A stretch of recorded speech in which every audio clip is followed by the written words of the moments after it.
Hello again, folks. Now, I thought it'd be interesting since that I'm having a bit of a clear out of all my files. Video editing takes a lot of space on the old laptop, especially if you've not got much space, and you have to be quite organized in that respect. I have a lot of photos of my Focus Mark 1 since I actually bought it 9 years ago. Some of the early years weren't covered very well, but then I didn't really have an interest in the car when I first bought it. It was just the nicest car that I can get my hands on for 2 grand for a 10-year-old car. But as time went on, I did more work, took more photographs, took more of an interest in the car. And contrary to popular opinion about the fact that I'm not as enthusiastic about modifications as I used to be. Naturally, I actually quite like seeing different things and different ideas because I think the creativity of people when it comes to modifying any car, let alone a Focus Mark 1, is amazing. And the thought that go behind it is just, it's really good thinking. But the truth is, I actually have modded my Focus Mark 1, not in a great deal compared to other people down the years. The Mark 1 is a fantastic car to modify. I did mess about with it and I can show you that now. And I can also show you some of the work that I did on the car over the last probably 3 or 4 years in particular when I started detailing some of my work on the Facebook groups. If you are a member of those groups, then you will have seen many of my posts and certainly some of the pictures that I'm about to show you. I am going to take you through a voiceover of all these photographs and see how much actually I can tell you, how much you can learn from this.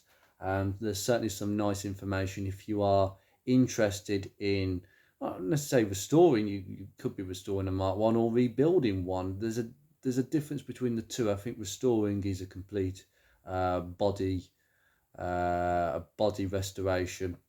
Everything comes off, everything goes back on, new parts, this and that. A rebuild is a little bit more contained, a little bit here and there and a little bit there, and that's what my car has been, a rolling restoration. So let's have a look at some of the photos. Well, naturally, the first up on my screen is of my old Rover P6 and the Focus Mark 1. I think this was taken around 2005, not long after I'd moved into where I'm currently living. It is a really nice picture. I didn't take many pictures with these two cars actually parked together. That was at, I believe this photograph, strangely, was taken at a time where I got really security conscious about the P6 because unfortunately 2 people had their cars stolen off the driveway within a couple of months. Naturally, one person didn't even lock their car, so that kind of didn't really help. But I was kind of wary about keeping the Rover there, and I subsequently got a garage for her not long after this picture was taken. But yeah, both cars in full bloom of originality there.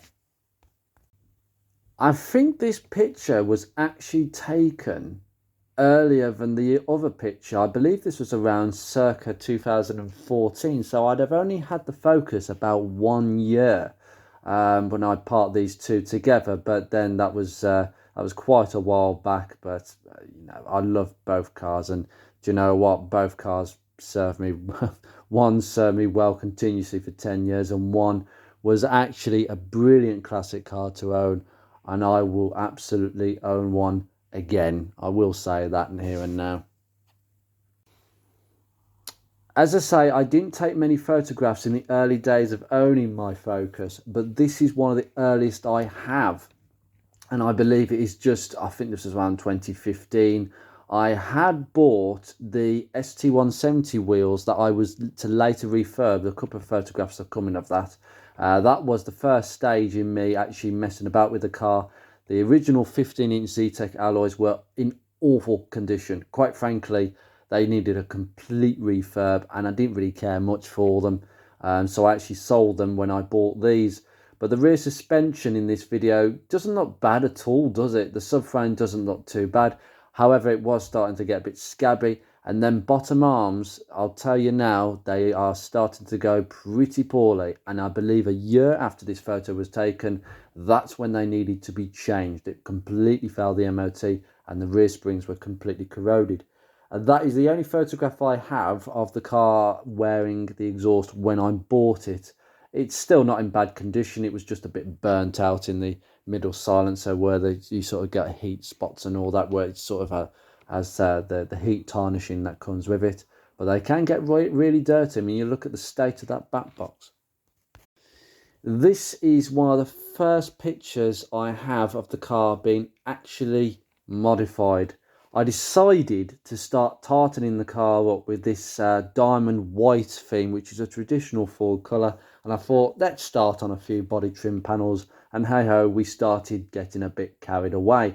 Now, some of you will notice that I have actually changed the lower grille and the front grille. The front grille is off an earlier Mark 1, it's much more finer.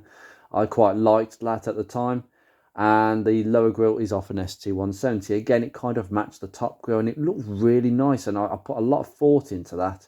The only thing is the paint kept chipping on the exterior side mouldings. I think that was just me poorly prepping the car. I believe I took this photograph just after fitting a stainless steel exhaust system to the car. Well, I didn't fit it, the exhaust shop did. They are a fantastic exhaust shop based in Walsall. I've even forgotten the name, that's how well I know them. But they fitted it for around £300, which was really good going. It was a catback system. I think we changed the cat at the same time because that was causing me issues. There was a bit of a problem with that pipe, and I'm going to show you this in a second. Now you can see the new cat, and this was fitted at the time of the catback system being fitted. New red rubber exhaust hangers. They have a little heat shield over them because apparently they get rather hot, but I've never known that to happen, but I did buy some new ones. You can see the problem in the picture, can't you? Yeah, the aftermarket cat was too short. It didn't reach the flange. Look how much they've had to keep of the old cat pipe just so that it could reach the flange. So they had to do a little bit of TIG welding there where it was a bit of an extra job for them. What an absolute pain. And this is exactly what I'm going to suggest now. When you're buying aftermarket cats, because most likely you will, because the genuine ones are very expensive, make sure that they are the correct length. If they are not the correct length against the original, send it right back. That was from Cats to You, by the way. Cats to You on eBay. And this is one of the nicest interiors that you will find on a Mark 1. I'm only kidding. It was a really nice interior, and I went to town on it, and my God, I just did too much. Even the gear knob I painted. I even had that Henry Ford sticker on the dashboard. Blimey now, what did I do? Do you know what? It was nice. It looked nice for a time, but I just went a bit too much. Yeah, I mean, it was too much, to be honest, but it looks nice in the pictures, and it's just nice to see it in a different I'd say a different guise. And who doesn't like a good white battery box? I'll tell you what, that took ages to paint. Yeah, that I think was the original, and it had some scratches on the inside which I wasn't really happy about, so I started painting that. I have got a different one on the car now. Quite a few of these trim panels, sadly, were the originals. Some of them weren't in great condition, which is why I started painting the things in the first place. But they have all subsequently gone in the trash and been replaced with ones that I've taken off other cars. So you could say the interior of my car in particular is the combination of 2 or 3 Ford Focuses from the scrapyard. But, you know, that's what, scrapyard Focuses are for. At the breaker's yard, these bits would have gone and been melted if I hadn't have took them off another car. So that's what it's there for. This photo, I believe, relates to the first video I posted of this car. It was a bit of a rant about my former garage that I used to use, which conducted a timing belt and water pump change in 2015. I discovered in 2019, after the water pump had started leaking and I had to remove it, that they basically siliconed all around the housing. And oh my God, it was just coming off in flakes. Some of it was actually inside the blimmin' engine. Unbelievable. You don't need to do that on a water pump. You've got a gasket with it, clean the surface up. Honestly, you don't need to worry. It won't leak from around the water pump. If it starts leaking, it will leak around where the pump seals are, and that's further up front, and you've got a little hole for that, like I explained in the cooling system video. This is a really nice picture between the P6 and the Focus, because I suspect at this stage I'd finished both cars. You noticed on the Mark 1 I have US spec rear lights. They are the LED versions. They are expensive. However, one decided to blow its LEDs around 2 years in, and I threw them in the bin, bought the originals, and I think that was kind of the start of me reversing my changes. This was the important thing. I could reverse these changes, and I have. There's only, I believe, one modification left. Maybe I should let you guess what that modification is on one episode. I mean, I should do that. But this was a lovely photo. The P6 was as complete as she ever was. I sold her about 4 months later. I, at the time, needed the income. That was a lock-up garage in Halesowen where she was kept. And I felt the time was right to move on. And then suddenly YouTube took off, and I kind of decided that was a poor decision. But hey, I'll get another one. And also the Focus has obviously some weak points, and my car is no exception. That is the rot behind the carpet liner. Most probably caused by the carpet liner, to be honest with you. That is not the worst I've ever seen in the world, but all that was subsequently cut out later down the line. I have seen it go further up than that, but I caught it just in time. And a little picture of the instrument cluster.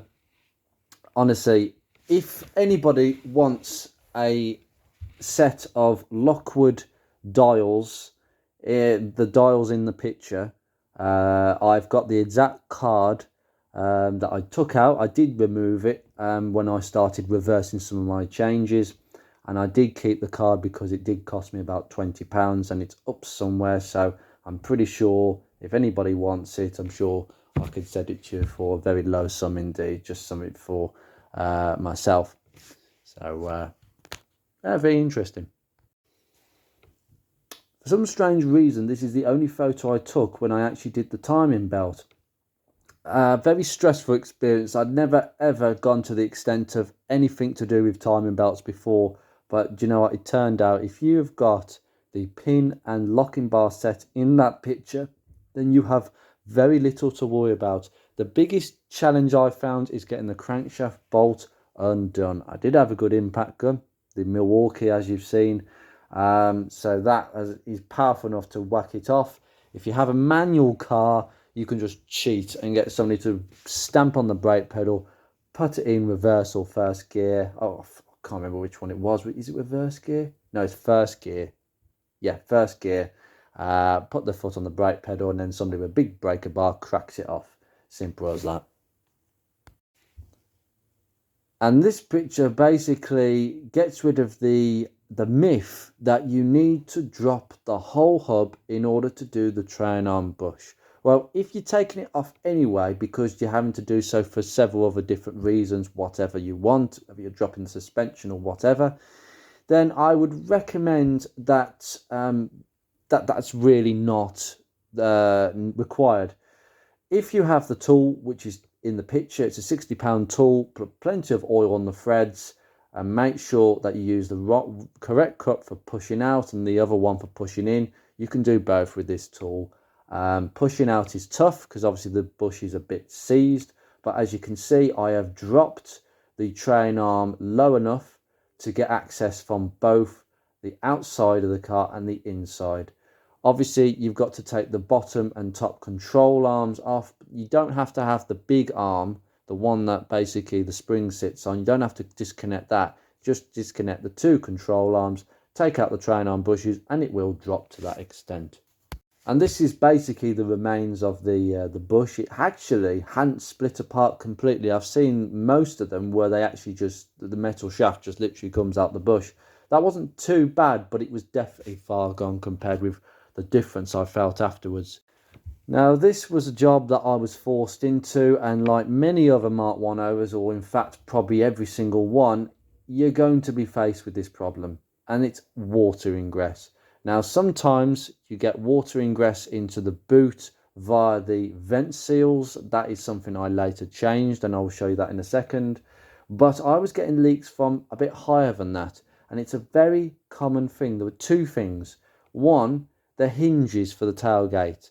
For some reason, the bolt that goes through loosens over time. I mean, I'm going to show you the next picture. Now, the other issue is the grommet. The grommet doesn't sit flush against the car, and sometimes you have to tighten the plastic trims. Now, I'll just go over to the other side. Now, this is the image after you drop the headlining. Now, that's the other side of the grommet. There's some plastic tabs around the outside. What I'd recommend you do, if that is not sitting flush against the car, which mine wasn't, is you get a heat gun and gently heat the plastic till it starts to soften, and you can move the tabs and push it up against the body so that you get an even firmer fit of the grommet against the body, and that cured that. But you basically get water running down the wiring loom, and as you know, water can travel along the wires and go into things that it shouldn't and cause all sorts of damage. Now, the next picture shows you that middle bolt that goes through the hinge on the other side. That middle bolt, don't worry about the two small ones, that middle bolt was so loose, it was untrue. No wonder it was letting water in. I could see it straight away. And it had been damaging the headlining for quite a while. Luckily, the headlining wasn't in too bad a shape, but I might have to come back to that at some point because it's starting to go again. Unfortunately, the moisture may have got to it too much before I could induce this repair. But that's your other problem. If you tighten them up, I think you'll get rid of the leaks entirely from the top. And just to finish off, I put some instant glue, some instant spray contact adhesive on the edges of the headlining, clamped it up, and it's been okay. It's drooped a little bit recently. This was about 1.5 years, 2 years ago, so it has lasted quite well considering the job I did. And obviously I got a bit carried away because water got into the boot and it started rusting, starting to get scabby under the spare wheel. So I decided to just grind it all back, white spirit, clean it all up thoroughly, including the strut towers, and that's the end result. I've done basically resprayed the entire inside of the car up to the back seats. At this stage of taking the photo, that was the case, but I've subsequently done a bit further in underneath the carpet where you would have normally a fuel pump access hatch, which these cars don't. Now, I knew this job was going to be quite a difficult one, and it turned out it took a lot longer than I thought, as usual. The rear brake hoses and the rear wheel cylinders were the only part of the braking system that I really hadn't looked at. And I thought, do you know something? Let's just change them. Preventative maintenance. They don't leak, but they're 20 years old. They will leak eventually. They always do. The rear brake hoses are quite tough things, but you might as well change them. The problem I had was not the brake hose. It was the fact that the wheel cylinder is held in by two tiny little bolts. I think they're 8mm. And as you can imagine, they are completely and utterly rounded. How do you get it out then? Well, there's only one way about doing that. You get a multi-tool with a little grinder wheel, and you gently cut off those bolts as flush as you can. And that is the result. And yeah, it took a lot of doing. I had to cut it from the other side as well. Once I got the drum off, I had to go in from both sides really, but it came off. They got the wheel cylinder off and it was all rebuilt rather nicely. New wheel cylinders, new hoses, a bleed, an adjustment because the self-adjusters rarely work, and we've been okay ever since. I think that was about a year or so ago now.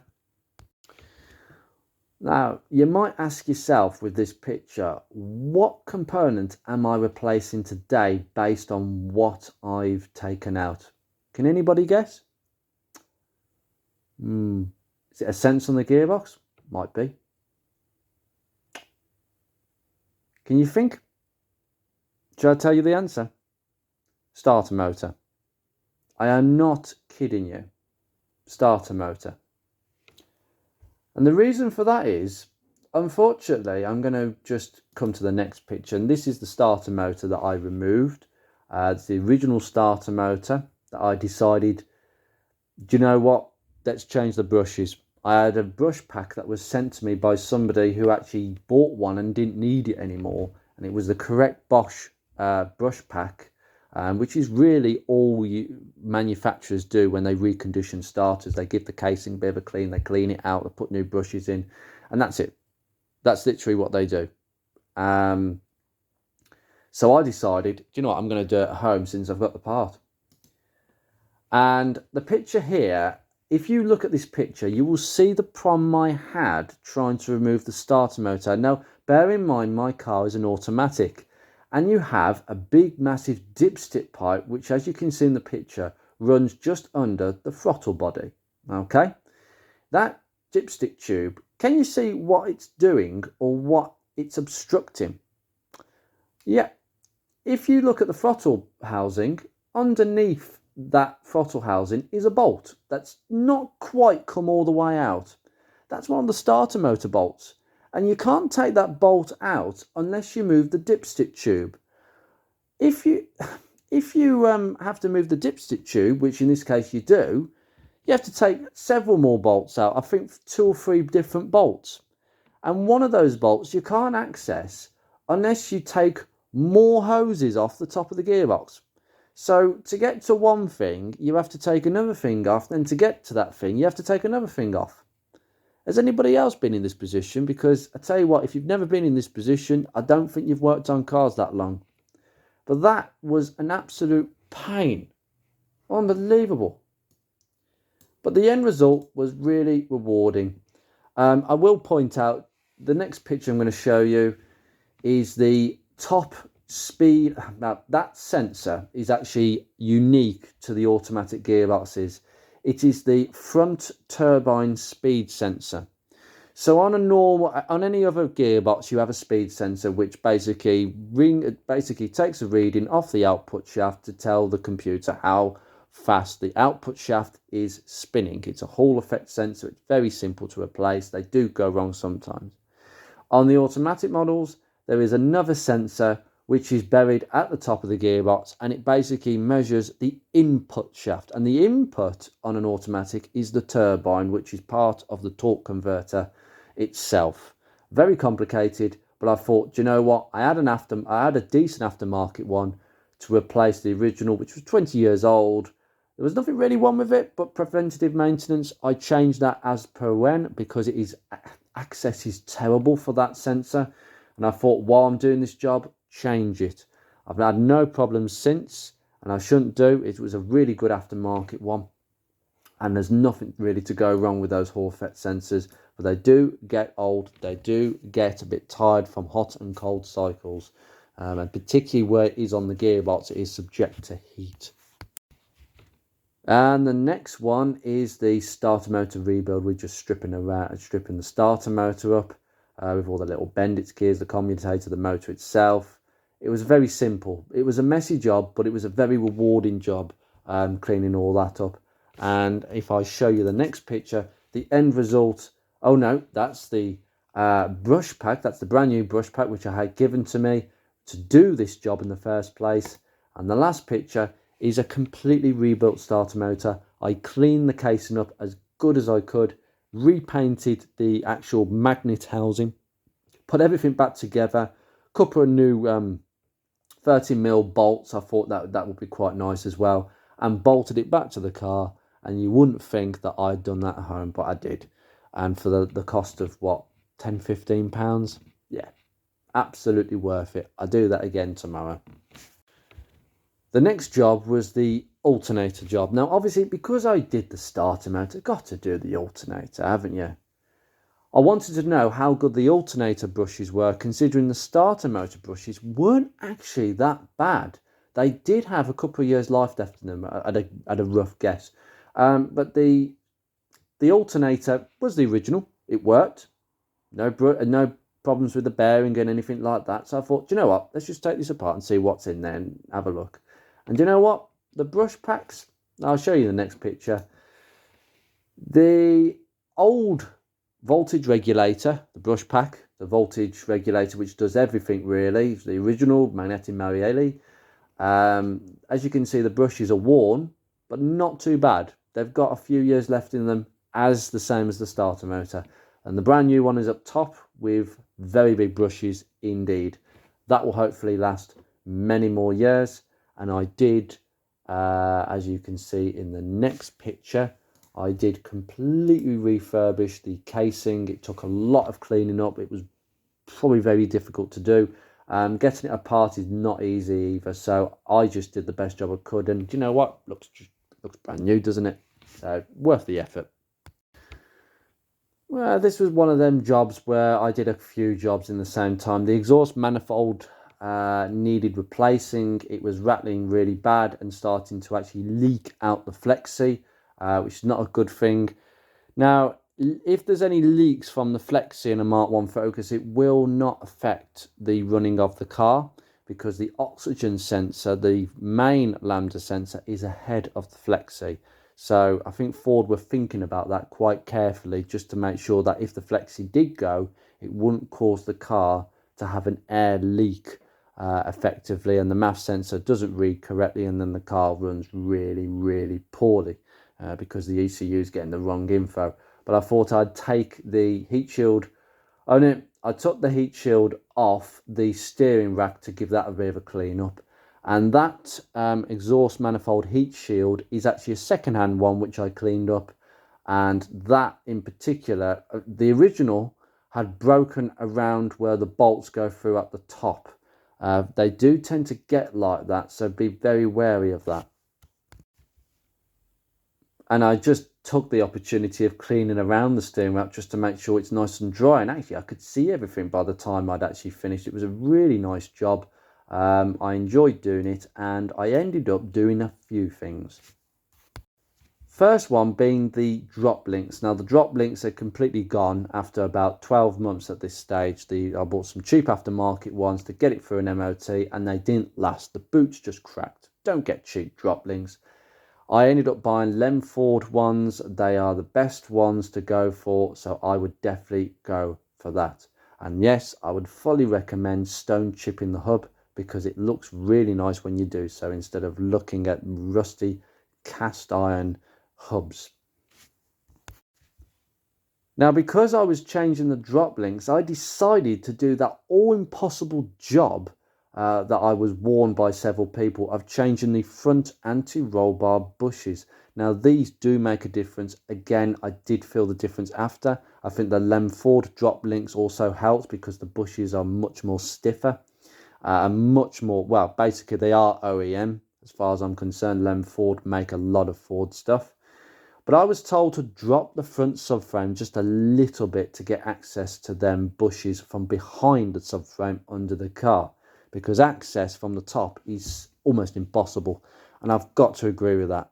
If it wasn't for my impact gun, a 250mm extension followed by yet another extension and then a universal joint onto an 30mm impact socket, I would never have got these bolts off.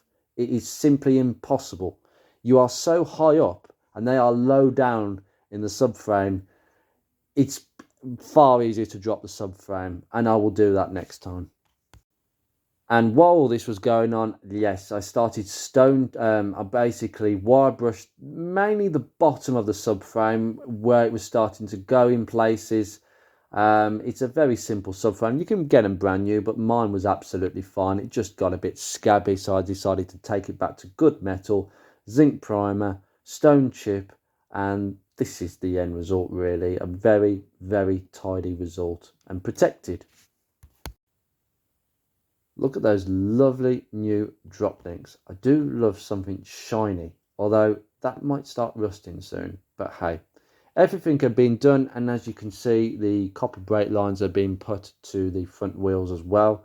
They do tend to rot out where they go near the wheels, as per a lot of cars, but you know, it's all been done. It's been done neatly, and that's the main thing. This seems to be quite a typical issue on many Fords since pretty much the 80s. Scabby scuttle panels, or the, well, it's not the scuttle panel. What is it called now? The slam panel, as they call it. That's pretty much what I would describe it as, scabs. And it was looking really poor at the front, so I just decided to stone chip it.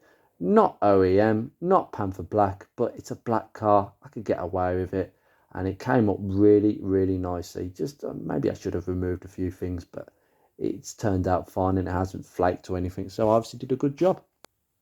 And as you can guess, this was one of them jobs that I put off for so long, but it had to be done. Bumper off, rear vents, brand new ones to replace, and I will show you this now. Well, one was okay, and that was the passenger side, but the driver's one that was leaking, can you see why it might have been leaking? That's not really a vent, is it? It's sort of just a hole.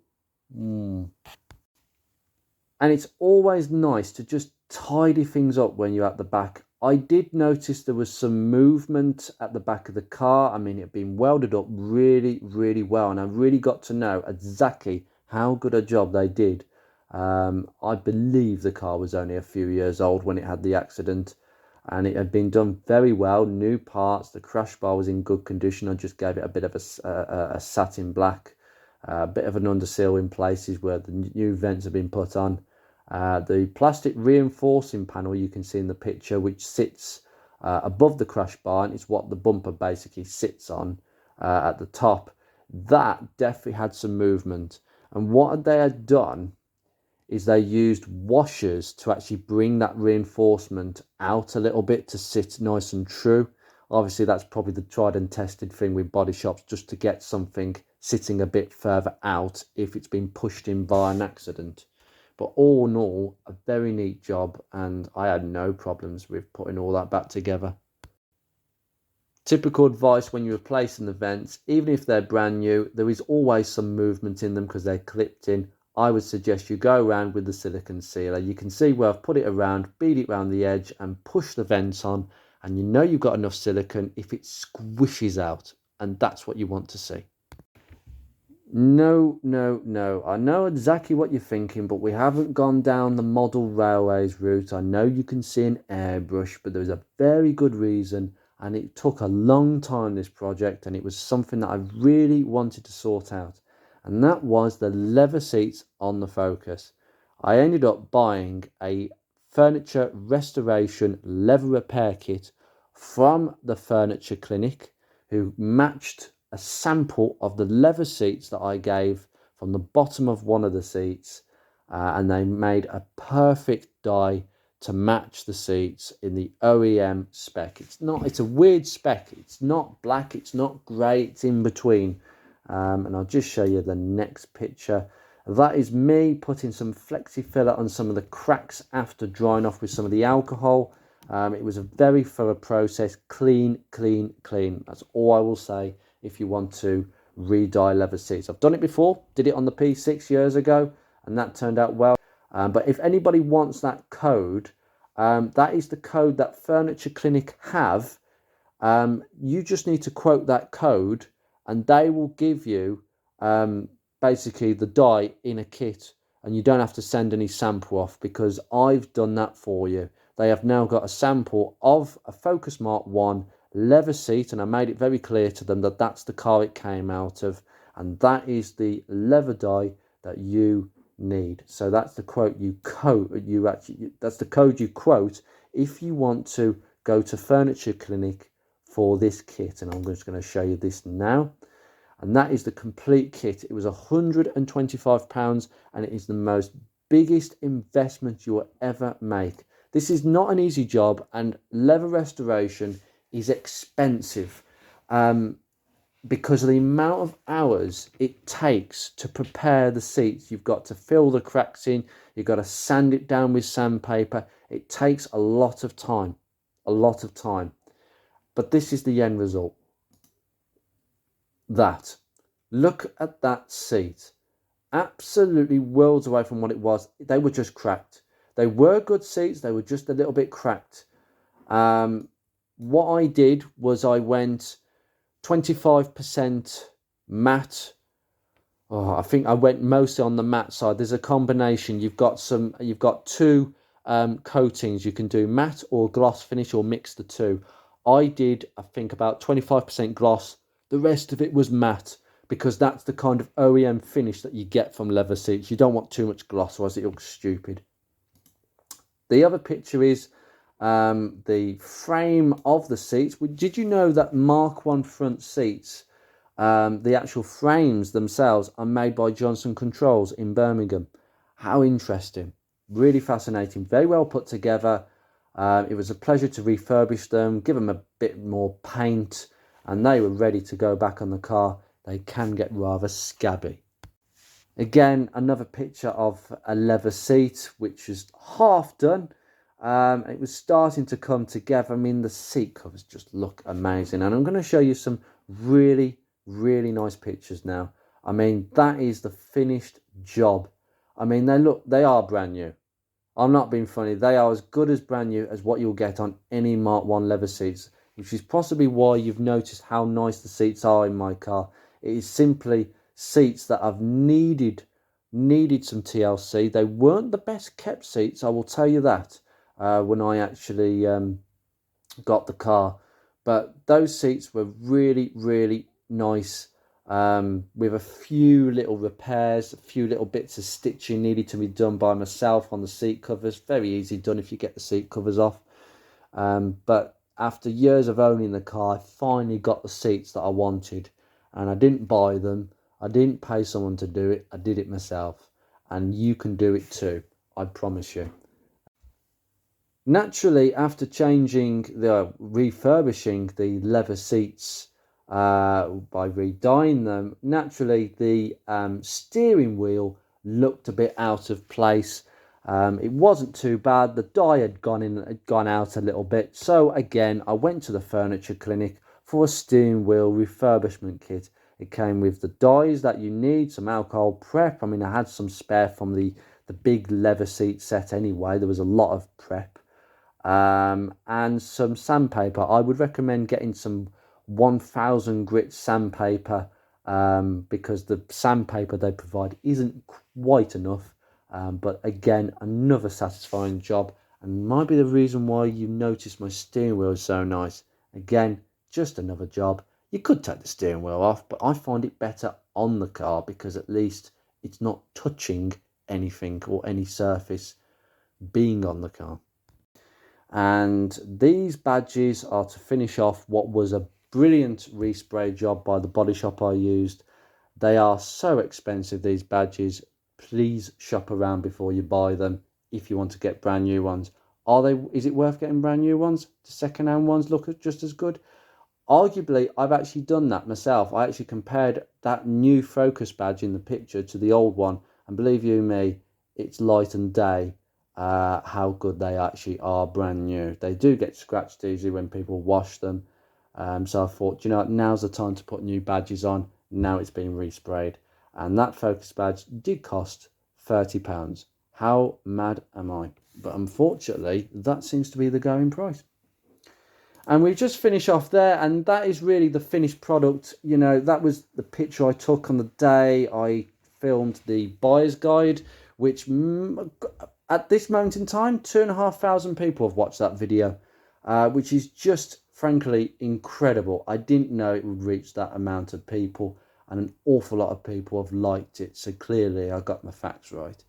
To be honest with you, I'm hopefully have given you a little bit of an insight into my Focuses life in the last 9 to 10 years.